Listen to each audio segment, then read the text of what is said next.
A partir de agora, na Rádio Rio de Janeiro, ensinamentos de Paulo de Tarso, com Berenice Lima.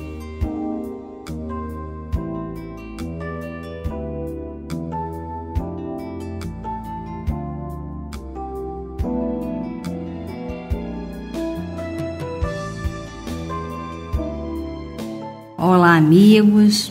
Aqui já chegando mais para o final do livro Paulo e Estevão, analisando todas as atitudes de Paulo, né?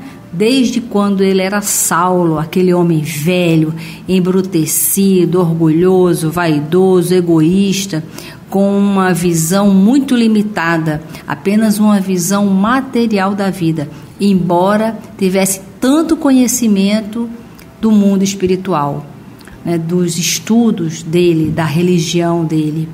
Isso é um grande ensinamento para nós, espíritas, que já temos tanto estudo, conhecimento, informações, e muitas das vezes esses conhecimentos eles estão apenas guardados.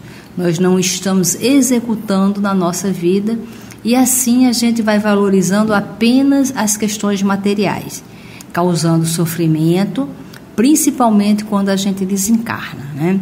Então, quando a gente estuda o livro Céu e Inferno, quando nós estudamos os livros psicografados por Chico Xavier, os livros sérios, a gente percebe a dor que é quando nós desencarnamos e fazemos uma avaliação da vida e percebemos que a maior importância que nós demos foram as questões materiais, sem os vínculos espirituais com o progresso espiritual.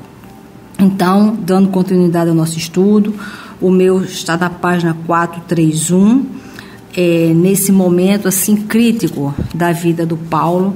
O Emmanuel disse que com esta antiga fórmula ficaram encerrados os trabalhos do novo julgamento, né? Porque está justamente no julgamento do Paulo. Os representantes do Sinédrio retiraram-se extremamente irritados, exclamando um deles em voz alta para o prisioneiro, que recebeu o insulto serenamente. Então, nós estamos vendo que o Paulo, neste momento, ele está colocando na prática o ensinamento de Jesus de dar a outra face, que está todo mundo insultando ele e ele está tranquilo, ele está dando o oposto àquilo que ele está recebendo. E aí ele diz: só os desertores malditos apelam para César, vai-te para os gentios, indigno intrujão. Paulo fixava-o com benignidade enquanto se preparava para voltar ao cárcere. O governador, sem perder tempo, determinou se anotasse a petição do réu para prosseguimento do feito, porque nesse momento o Paulo, ele como também é cidadão romano, ele é judeu de raça, na época que era assim que falava, de raça, de religião, mas ele tinha um nascimento em Roma, ele era um cidadão romano, e por conta disso ele apelou para César, porque ele não queria ser julgado apenas pelos judeus, porque ele sabia que os judeus queriam matá-lo, né, puni-lo com a pena de morte, com a mesma morte de Jesus, crucificado entre dois ladrões. E, na verdade, o Paulo, ele não está fugindo da morte, mas ele não quer que a morte seja do mesmo estilo, para que não confunda ele com Jesus.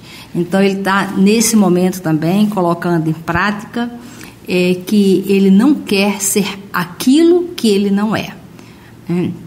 Então, no dia seguinte, demorou-se a estudar o caso e sentiu-se pressa de grande decisão.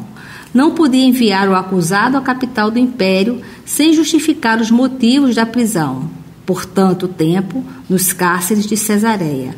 Como proceder? Todavia, decorridos alguns dias, Herodes, Agripa e Berenice vinham saudar o novo governador, em visita cerimoniosa e imprevista.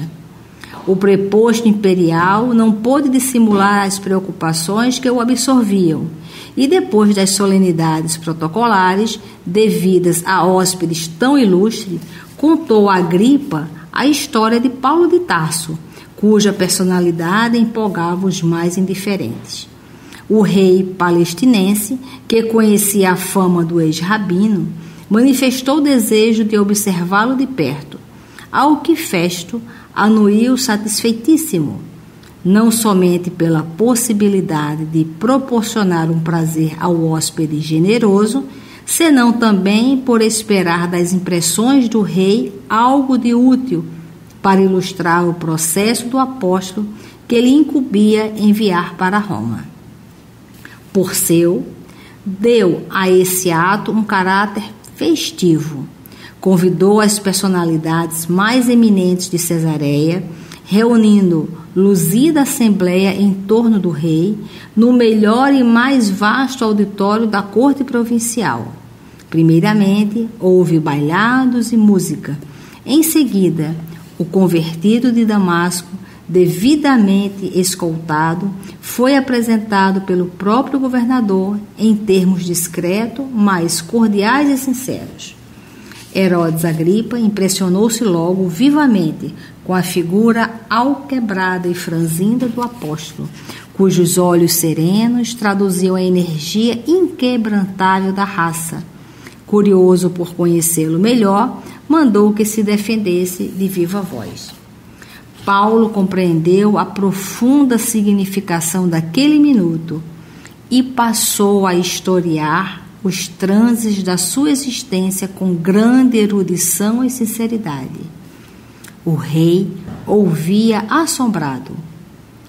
Paulo evocou a infância, deteve-se nas reminiscências da mocidade, explicou sua aversão aos seguidores do Cristo Jesus e, exuberante de inspiração, traçou o quadro do seu encontro com o mestre redivivo às portas de Damasco, à viva luz do sol.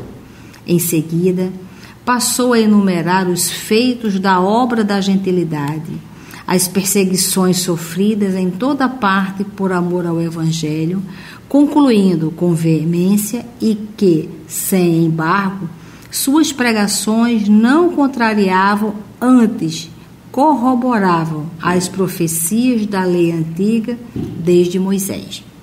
Então, nesse momento, o Paulo ele fez aí um autoconhecimento, né? Desde a infância dele, como ele foi educado.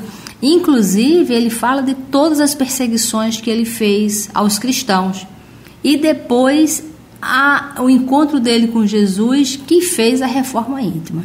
Então, o Paulo, ele, neste momento, ele tem consciência de toda a vida dele, as atitudes dele, o crescimento dele e a proposta agora que ele se encontra com a evolução, né, dele próprio. E dando curso à imaginação ardente e fácil, o orador tinha os olhos jubilosos e brilhantes. A assembleia aristocrática estava eminentemente impressionada com os fatos narrados, denotando entusiasmo e alegria. Herodes Agripa, muito pálido, tinha a impressão de haver encontrado uma das mais profundas vozes da revelação divina. Pórcio Festo não ocultava a surpresa que lhe assaltara subitamente o espírito. Não presumia no prisioneiro tamanho cabedal de fé e persuasão.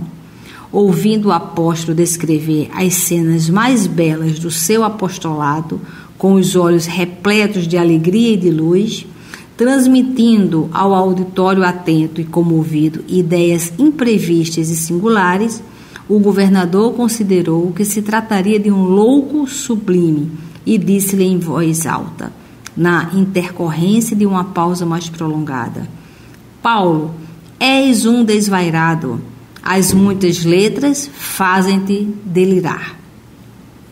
Paulo, longe de se atemorizar, respondeu nobremente: enganai-vos, não sou louco. Diante da vossa autoridade de romano ilustre, eu não me atreveria a falar desta maneira, pois reconheço que não estás devidamente preparado para ouvir-me. Os patrícios de Augusto são também de Jesus Cristo, mas ainda não conhecem plenamente o Salvador. A cada qual devemos falar de acordo com a sua capacidade espiritual. Aqui, porém, senhor governador, se falo com ousadia, é porque me dirijo a um rei que não ignora o sentido de minhas palavras. Herodes Agripa terá ouvido Moisés desde a infância. É romano pela cultura, mas alimentou-se da revelação de Deus aos seus antepassados. Nenhuma de minhas afirmações lhe pode ser desconhecida. De outro modo, ele trairia sua origem sagrada, pois todos os filhos da nação que aceitou o Deus único devem conhecer a revelação de Moisés e dos profetas. Credes assim, rei Agripa? Então nós estamos vendo esse homem, né, Paulo, tão sensível e realmente trazendo todo o conhecimento. E a ideia de Deus único, ela veio justamente através de Moisés. Então todos nós, que estamos aqui nesse planeta, que compreendemos um Deus único, é porque nós temos essa referência em Moisés. A pergunta causou enorme espanto. O próprio administrador provincial não teria coragem de se dirigir ao rei com tamanha desenvoltura. O ilustre descendente de Antipas estava altamente surpreendido. Extrema palidez cobria-lhe o semblante. Ninguém, assim, jamais lhe houvera falado em toda a sua vida. Percebendo-lhe a atitude mental, Paulo de Tarso completou a poderosa argumentação acrescentando: sei que credes. Confuso com o desembaraço do orador, Agripa sacudiu a fronte como se desejasse expulsar alguma ideia importuna. Esboçou um sorriso vago, dando a entender que estava senhor de si, e disse em tom de gracejo: ora esta, por pouco me persuades a fazer uma profissão de fé cristã. O apóstolo não se deu por vencido e revidou: oxalá que, por pouco ou muito, vos fizesseis discípulos de Jesus, não somente vós, mas todos quantos vos ouviram hoje. Pórcio Festo compreendeu que o rei estava muito mais impressionado do que se supunha e, desejoso de modificar o ambiente, propôs que as altas personalidades se retirassem para a refeição da tarde, em palácio. O ex-rabino foi conduzido ao cárcere, deixando os ouvintes em morredoura impressão. Berenice, sensibilizada, foi a primeira a manifestar-se reclamando clemência para o prisioneiro. Os demais seguiram a mesma corrente de benévola simpatia. Herodes Agripa tentou uma fórmula digna para que o apóstolo fosse restituído à liberdade. O governador, porém, explicou que, conhecendo a fibra moral de Paulo, tomara a sério o seu recurso para César, estando já pergaminhadas as primeiras instruções a respeito. Então, veja que agora algumas pessoas, estão se movimentando para ajudar realmente o Paulo nesse julgamento. Cioso das leis romanas, pôs embargos ao alvitre, embora pedisse o socorro intelectual do rei para a carta de justificação, com que o acusado deveria apresentar-se à autoridade competente na capital do império. Desejoso de conservar sua tranquilidade política, o descendente dos Herodes não aventou qualquer nova sugestão, lamentando apenas que o prisioneiro já houvesse recorrido em derradeira instância. Procurou então cooperar na redação do documento, mostrando-se contrário ao pregador do Evangelho, tão só pela circunstância de haver suscitado muitas lutas religiosas na camada popular, em desacordo com a unidade de fé colimada pelo Sinédrio como baluarte defensivo das tradições do judaísmo. Para isso, O próprio rei assinara como testemunha, emprestando maior importância às alegações do preposto imperial. Pórcio Festo registrou o auxílio extremamente satisfeito. Estava resolvido o problema e Paulo de Tarso poderia partir com a primeira leva de sentenciados para Roma. É escusado dizer que recebeu a notícia com serenidade. Depois de um entendimento com Lucas, pediu que a igreja de Jerusalém fosse avisada, bem como a de Sidom, onde o navio, certo, haveria de receber carga e passageiros.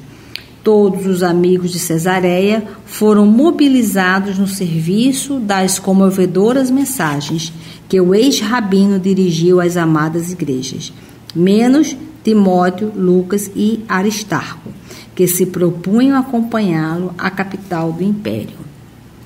Os dias correram célere, até que chegou o momento em que o centurião Júlio, com a sua escolta, foi buscar os prisioneiros para a viagem tormentosa. O centurião tinha plenos poderes para determinar todas as providências e, logo, evidenciando simpatia pelo apóstolo, ordenou fosse ele conduzido à embarcação desalgemado, em contraste com os demais prisioneiros. É tão interessante porque o Paulo, ele exala tanta serenidade e que toca todos os corações. E é uma coisa interessante que aquela passagem de Jesus da mulher adúltera, quando dizem, olha, ela errou e Jesus pergunta o que diz a lei. A lei dizia que a mulher, sendo adúltera, deveria ser apedrejada. E quando Jesus fala, atira a primeira pedra quem nunca errou, ali ele nos deu o ensinamento que nem tudo que é legal é moral. Embora esteja na legalidade dos homens, mas que antes disso a gente tem que ver se é uma lei moral, né? Por exemplo, o aborto, em muitos países, ele é legalizado, mas não é o fato dele ser legalizado que ele é algo moral.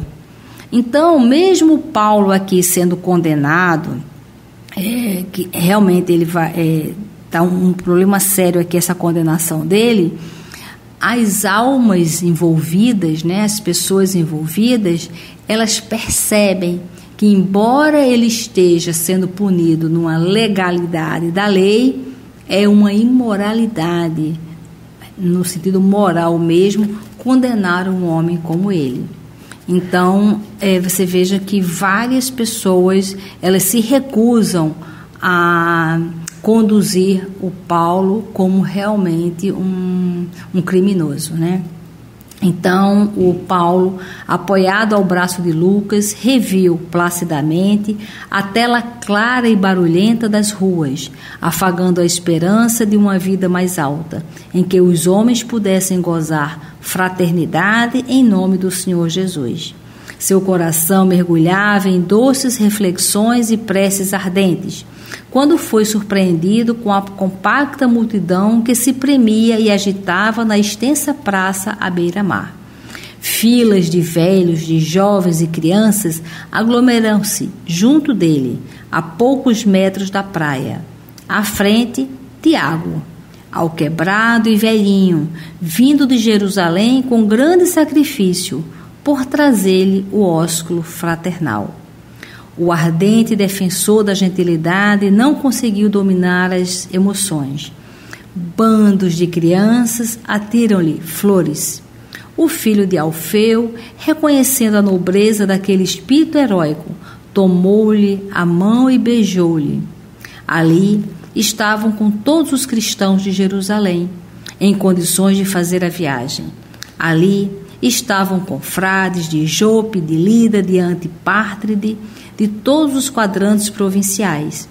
As crianças da gentilidade uniam-se aos pequeninos judeus, que saudavam carinhosamente o apóstolo prisioneiro. Velhos aleijados aproximavam-se respeitosos e exclamavam: não deverias partir. Mulheres humildes agradeciam os benefícios recebidos de suas mãos. Doentes curados comentavam a colônia de trabalho que ele sugerira e ajudaram a fundar na igreja de Jerusalém e proclamavam sua gratidão em altas vozes. Os gentios, convertidos ao Evangelho, beijavam-lhe as mãos, murmurando: quem nos ensinará doravante a sermos filhos do Altíssimo? Gente, olha que lindo, né? Porque o Saulo, que foi aquele homem complicado, né? Que causava discórdia, que causava dor, que causava tanto sofrimento, que perseguia, hoje, né, numa mesma existência, ele mudou tanto a ponto de causar uma dor nas pessoas, a dor do afastamento, e perguntando: quem vai agora nos ensinar? Quem vai agora nos conduzir? Então, essa transformação de Saulo para Paulo, todos nós podemos fazer. Todos nós, nesta reencarnação que nós estamos, nós temos condições de mudar o nosso foco, de mudar as nossas referências e realmente fazer diferente. E aí, meninos amorosos apegaram-se-lhe à túnica sob os olhares de mães consternadas. Todos lhe pediam que ficasse, que não partisse, que voltasse breve para os serviços abençoados de Jesus. Subitamente recordou a velha cena da prisão de Pedro, quando ele, Paulo, arvorado em verdugo dos discípulos do Evangelho, visitara a igreja de Jerusalém, chefiando uma expedição punitiva. Então veja que ele agora está fazendo uma volta ao passado, né? E se lembrando, mas não ficando baseado na culpa, né? Ele está revendo os erros dele, mas sim na alegria de ter mudado nessa própria reencarnação. Aqueles carinhos do povo lhe falavam brandamente a alma, significavam que já não era o algoz implacável que, até então, não pudera compreender a misericórdia divina. Traduziam a quitação do seu débito com a alma do povo. De consciência um tanto aliviada, recordou-se de Abigail e começou a chorar.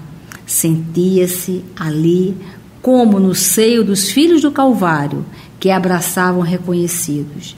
Aqueles mendigos, aqueles aleijados, aquelas criancinhas eram a sua família.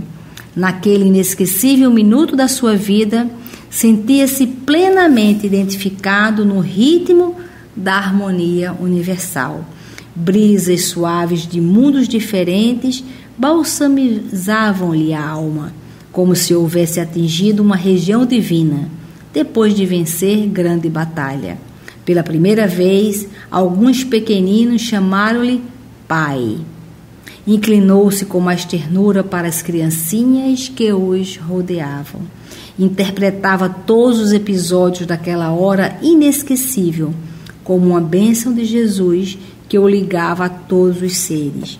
À frente, o oceano em calma assemelhavam-se a um caminho infinito e promissor de misteriosas e inefáveis belezas. Então ele aqui está se despedindo, né, desse momento que ele vai partir, e ele sabe que essa partida dele não tem volta, que essa partida dele vai ser onde ele vai ser realmente julgado, onde ele vai ser o final, né, desta reencarnação. Mas o importante é essa reflexão que ele está fazendo de estar tranquilo, que embora ele tenha registro de tantos erros, de tantas atrocidades, como o Saulo, ele conseguiu nesta reencarnação mudar. E o nosso objetivo, o propósito de reencarnarmos é a mudança. Então, que cada um de nós aproveite hoje, aproveite esta reencarnação para mudar, para fazermos diferentes. E muita paz. Você ouviu na Rádio Rio de Janeiro Ensinamentos de Paulo de Tarso, com Berenice Lima.